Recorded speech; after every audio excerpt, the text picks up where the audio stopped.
Halo, anak-anakku kelas 7. Salam sehat, salam sejahtera buat kalian semua. Anak-anakku, pada pagi hari ini kita kembali bertemu ya di pembelajaran kita tentang aljabar. Minggu kemarin Bapak sudah menjelaskan ya, mengenalkan bentuk aljabar, ya, penjumlahan, menyederhanakan, pengurangan bentuk aljabar itu sudah Bapak kenalkan dan kalian sudah mengerjakan latihannya dengan baik.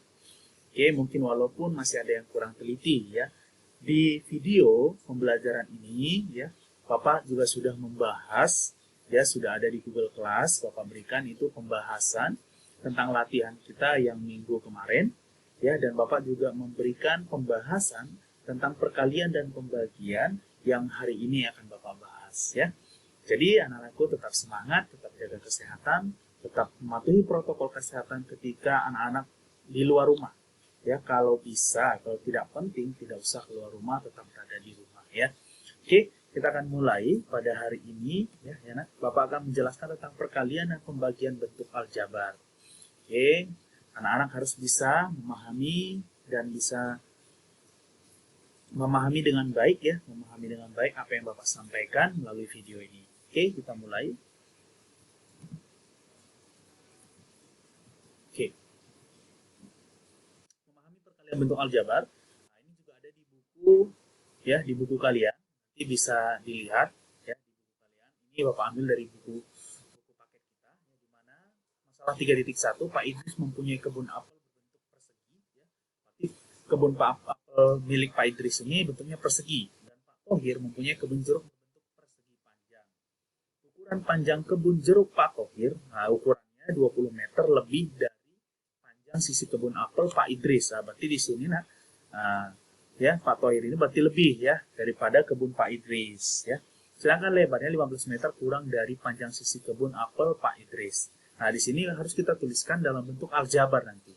Jika diketahui kedua luas kebun Pak Idris dan Pak Tohir adalah sama, berarti artinya sama ya luasnya, maka tentukan luas kebun apel Pak Idris ya. Nah, jadi dari permasalahan ini akan kita terapkan bagaimana menerapkan konsep aljabarnya ya.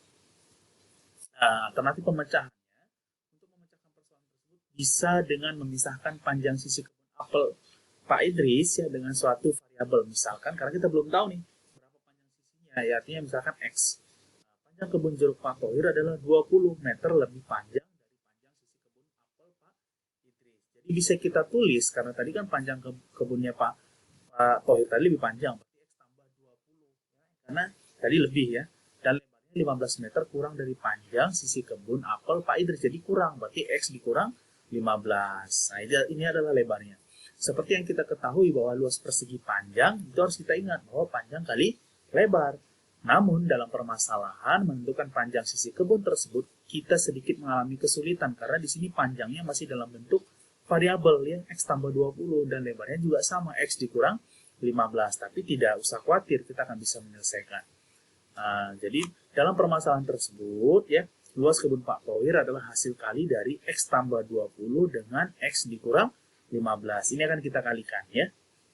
Oke, jadi bagaimana menyelesaikannya? Nah, di sini Bapak sudah buat luas kebun Pak Tohir dapat ditulis dalam bentuk seperti ini ya. Berarti luas itu adalah panjang kali lebar. Ya, kita cari luasnya dengan mengalihkan X tambah 20 dikali X dikurang 15. Nah, jadi di sini nah, kita harus kalikan kedua suku ini ke dua suku tersebut. Nah, dengan mengalihkannya bagaimana? X dikali X. Nah, jadi X pangkat 2. X dikali negatif 15. Berarti negatif 15X. Nah, baru 20 dikali X, maka positif 20X. Karena ini juga positif, ini juga positif. 20 dikali negatif 15, berarti negatif 300. Nah, kita lihat suku yang sejenis ya. Kita selesaikan. Berarti ini kita tuliskan ulang. X kuadrat. Suku sejenisnya kalau negatif 15 ditambah 20, berarti sisa 5 ya. Berarti plus 5X dikurang 300. Ini adalah satuan luas. Nah, seperti itu cara mencarinya ya. Nah, bisa dipahami ya. X dikali X, X dikali negatif 15, 20 dikali X, 20 dikali negatif 15. Sehingga menemukan bentuk seperti ini ya. Nah, selain dengan cara tersebut, kita bisa menentukan luas kebun Pak Tohir dengan cara yang Bapak berikan di sini ya, perkalian bersusun. Berarti X tambah 20 dikali X dikurang 15. Kita kali negatif 15, 20 dikali negatif 15, negatif 300. Nah, bisa ya? Nah, jadi X dikali negatif 15, negatif 15, X. X dikali 20, berarti 20X, X kali X, X pangkat 2. Baru kita selesaikan. X pangkat 2, negatif 15 ditambah 20, berarti 5X, berarti turun negatif 300. Bisa juga seperti ini. Jadi luas kebun Pak Thohir adalah X kuadrat tambah 5X dikurang 300 satuan luas. Dari kedua cara tersebut, silahkan menggunakan cara yang menurut kalian paling mudah ya. Jadi bisa memilih. Kita lanjutkan. Karena diketahui luas kebun apel Pak Idris sama dengan luas kebun Pak Thohir, maka didapatkan ya, kita bisa mendapatkan luas kebun apel Pak Idris sama dengan luas kebun jeruk Pak Thohir, karena tadi sama. Karena kan luas persegi itu sisi kali sisi. Kita misalkan X pangkat 2. Nah, jadi setiap variabel X kita pindahkan. Maka X kuadrat dikurang X kuadrat artinya 1X kuadrat dikurang 1X kuadrat hasilnya 0. Sisa 5X dikurang 300. Berarti kita mencari nilai X, pindahkan ya. 300-nya ke sebelah kiri. Tinggal kita bagi 300 dibagi 5. Jadi kita dapat 60. Nah, baru kita cari luas kebun apel Pak Idris. Karena kan X-nya 60. Berarti kan tadi luas itu kan sisi kali sisi. Berarti X pangkat 2. Berarti 60 pangkat 2, 3600 satuan luas ya. Jadi begitu cara menemukan luas. Mengenal sifat-sifat operasi hitung bentuk aljabar ya. Misalkan contoh 3.9 ini juga ada di buku paketnya. Hasil kali dari ya, tinggal kita kalikan 5 dikali X, 5X. 5 dikali 10 berarti 50. Atau bentuknya juga sama seperti ini, 5X tambah 50. Jadi kita faktorkan ya, bisa seperti ini. 5-nya keluar, berarti sisa berapa? X tambah supaya berapa 50 berarti dikali 10 berarti X tambah 10. Ya. Contoh 3.10 juga sama. Hasil kali dari X tambah 10 dikali X tambah 3 adalah, nah, tinggal kita kali X kali X, X pangkat 2 ya. X dikali 3 berarti 3X. 10 kali X, 10X. 10 kali 3, 30. Berarti 10 tambah 3 tadi berarti 13X. Nah, bisa juga kita jabarkan dalam bentuk seperti ini. Nah, jadi inilah cara-cara bagaimana menyelesaikan operasi perkalian bentuk aljabar ya. Nah, kita akan masuk ke sifat-sifatnya ya. Sifat-sifatnya ada sifat komutatif, asosiatif, distributif ya. Oke. Ini dia. Operasi penjumlahan dan perkalian bentuk aljabar memiliki beberapa sifat, yaitu sifat komutatif. Nah, dibilang bulat juga kita sudah mempelajari ini ya. A tambah B sama B tambah A. Sama juga dalam perkalian bentuk aljabar. A kali B sama dengan B kali A. Sifat asosiatif juga seperti itu. A tambah B tambah C, berarti di sini A tambah B tambah C sama. A kali dalam kurung B kali C, maka A kali B kali C. Sifat distributif perkalian terhadap penjumlahan juga sama. A kali B tambah C, berarti di sini A kali B tambah A kali C. Atau A buka kurung B tambah C, maka A kali B AB tambah A kali C.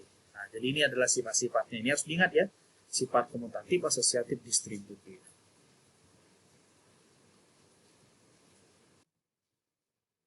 Perkalian suku 2 dengan suku 2. Tadi kan itu sebenarnya suku 2 dengan suku 2 tadi ya, yang tadi Bapak buat, yang sudah Bapak jelaskan di awal. Berikut disajikan beberapa contoh perkalian suku 2, baik perkalian dua suku atau dengan suku banyak ya. Tentukan hasil penjumlahan dan pengurangan bentuk aljabar berikut. Nah, misalkan ini ya perkaliannya. Bagaimana mengalikannya? Nah, gunakan sifat distributif tadi untuk menyelesaikan permasalahan tersebut. 6X dikali X. Nah, dapat ya. 6X dikali X dikurang 6X dikali 2Y. Nah, bisa seperti itu. Maka 6X kali X, ini seharusnya 6X kuadrat ya. Nanti diganti 6X kuadrat. Berarti di sini 12XY ya. Di sini 6XY kuadrat. Bukan 4 ya, 6X kuadrat. Oke. Nah, bagaimana menyelesaikan ini? Nah, tinggal kita kali ke dalam. 8A dikali 3A. Bisa ya. Nah, kalau ini kan bisa diselesaikan dulu ya, karena sejenis. Nah, jadi dapat negatif 5AB dikurang 2AB kuadrat. Sehingga kita kalikan 8A dikali negatif 5AB. Nah, sehingga kita menemukan 8 kali negatif 5, negatif 40. A kali A kuadrat. Variabelnya kita letakkan lagi B. B. Nah, karena B nggak ada pasangannya. Negatif 8A. Ini kan kita letakkan kurang ya. Berarti 8 dikali 2, 16. A kali A kuadrat. Ya, B kuadrat. Nah, bagi dengan negatif 8. Karena semuanya bisa dibagi negatif 8. Sehingga kita menemukan paling sederhana 5A kuadrat B tambah 2A kuadrat B kuadrat. Nah, jadi seperti itu. Oke, perkalian suku 2 dengan suku 2. Nah, masih sama dengan perkalian sebelumnya. Penyelesaian perkalian suku 2 atau binomial tetap menggunakan konsep dasar sifat distributif. Misalkan kita mempunyai suku 2 binomial berbentuk A tambah B dan C tambah D. Nah, langkah-langkah penyelesaiannya sama. A kali C, AC. A kali D, AD. B kali C, BC. B kali D. Jadi seperti itu. Sama ya. Nah, jadi AC tambah BC, berarti AD tambah BD. Nah, itu adalah sifatnya. Ya. Jadi bisa seperti itu. Perkalian suku 2 dengan suku 2 merupakan bentuk perkalian antara suku 2 dengan dirinya sendiri atau dapat pula diartikan sebagai pengkuadratan suku 2. Misalnya kita mempunyai suku 2 X tambah Y, maka langkah-langkah penyelesaiannya adalah sebagai berikut. Nah, jadi ini X tambah Y, X tambah Y, itu adalah pengkuadratan ya. Bisa juga sifat distributifnya di luar X-nya ya, X dalam kurung X tambah Y dalam kurung X tambah Y. Nah, seperti ini, X kali Y, ya, ditambah Y kali X, Y kali Y. Jadi bisa dihasilkan X kuadrat tambah Y tambah Y kuadrat. Maka menghasilkan X kuadrat 1XY tambah 1XY berarti 2XY tambah Y kuadrat. Nah, bisa ya? Gampang. Oke, contohnya, nah, tentukan hasil kali dari. Tinggal kita kali X kali X. Nah, sama. X kali X, ya, berarti dikalikan semua X kali 4. Nah, ditambah dalam kurung, buka kurung negatif 4 kali X, baru negatif 4 kali 4. Ya, kita temukan X kali X, X kuadrat, 4X, berarti dikurang 4X, dikurang 16. Jadi kita temukan X kuadrat dikurang 16. Seperti itu ya. Oke, jadi X kurang 4 dalam kurung, X tambah 4, X kuadrat dikurang 16. Jadi dalam contoh yang Bapak jelaskan akan lebih kamu pahami. Ya. Oke, memahami pembagian. Nah, pembagian juga sama ya, nak ya. Jika informasi pada permasalahan tersebut diubah, yang diketahui adalah luas ya. Berarti X kuadrat tambah 5X dikurang 300 satuan luas. Dan panjangnya X tambah 20 satuan panjang. Jadi bisa kita selesaikan dengan seperti ini. Kalau luas itu kan panjang kali lebar. Berarti lebar sama luas per panjang. Jadi bisa kita bagikan. X kuadrat ditambah 5X dikurang 300 dibagi X tambah 20. Maka hasilnya X dikurang 15. Nah ya, berarti jika X kurang 15 dengan X tambah 20 tidak boleh sama dengan 0. Nah, nanti di contoh yang Bapak jelaskan itu akan lebih bisa dipahami. Nah, buatlah terlebih dahulu bentuk pembiasaan bersusun seperti ini ya. Berarti M kuadrat tambah 5M dikurang 50 dibagi M tambah 10. Nah, berarti pertama-tama supaya ini menjadi M kuadrat bagi M, berarti dapat M ya. M kali M kuadrat. Ya. M kali 10, maka 10 M. Ada sini datangnya. Tinggal kita kurang ya, berarti kita kurang dapat selisihnya negatif 5M. Setelah itu kan di sini selisihnya tadi berarti negatif 5M dikurang 50. Sekarang negatif 5 dibagi 1 berarti negatif 5. Tinggal kita kali lagi balik, negatif 5 kali M, negatif 5M ya. Negatif 5 kali 10 berarti negatif 50. Nah, sehingga kita menemukan hasil terakhirnya negatif 5M dikurang 50. Berarti hasil dari pembagian ini adalah M dikurang 5. Bisa ya?